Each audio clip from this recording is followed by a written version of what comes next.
نون والقلم وما يسطرون ما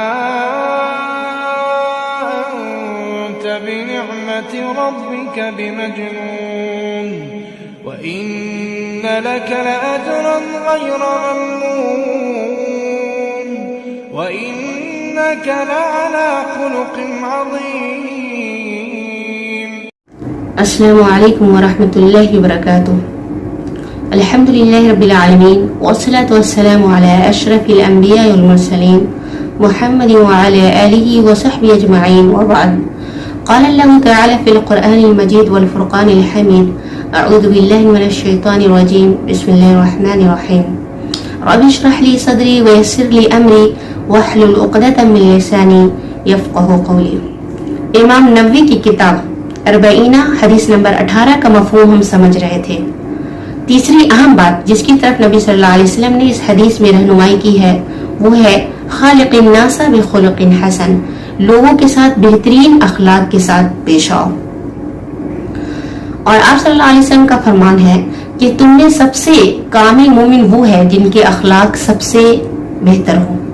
اور اخلاق کا بہترین نمونہ اور بہترین مثال خود ہمارے نبی صلی اللہ علیہ وسلم ہے، جن کے بہترین اخلاق کی وجہ سے بہت ہی کم مدت میں اسلام ہر چہار جانب پھیل گیا. دشمنوں نے آپ کو طرح طرح سے تکلیف دی، آپ کے راستے میں کانٹے بچھائے، آپ کے گلے میں رسی ڈالی، آپ کے اوپر اوجھڑی ڈالی، آپ کے اوپر کوڑے ڈالے، آپ کے اور آپ کے صحابہ کرام کو طرح طرح سے آزمایا.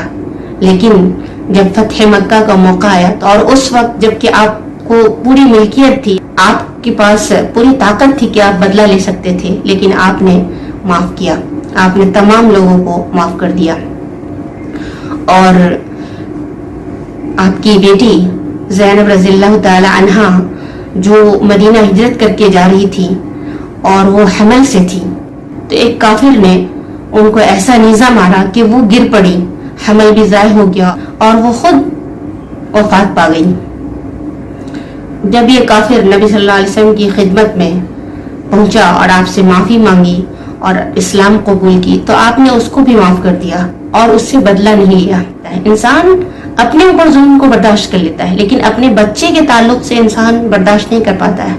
لیکن یہ ہمارے نبی صلی اللہ علیہ وسلم تھے جنہوں نے جگہ جگہ پہ عفو درگزر کی ایسی مثالیں بتائی ہیں کہ انسانی سوچ اور انسانی عقل حیران ششدر رہ جاتی ہے. آپ کا وہ عظیم اخلاق تھا کہ قرآن کریم نے آپ کے اخلاق کی شہادت دی، انک لعلی خلق عظیم، کہ آپ عظیم اخلاق کے مالک تھے.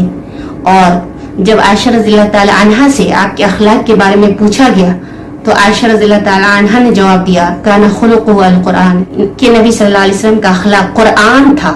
یعنی قرآن کریم کی جو تعلیمات ہیں انسان کی پیدائش سے لے کر ان کی وفات تک، انسان کے اپنی ذات کے تعلق سے، اپنے رشتہ داروں کے تعلق سے، اپنے بچوں کے تعلق سے، بیوی کے تعلق سے، پڑوسی اور رشتہ داروں کے تعلق سے، دوست اور احباب کے تعلق سے، قرآن کریم کی جو تعلیمات ہے، قرآن کریم کی جو ہدایات ہے، نبی صلی اللہ علیہ وسلم کے اخلاق اور نبی صلی اللہ علیہ وسلم کا سلوک ان تعلیمات اور ان ہدایات کے عین مطابق تھا.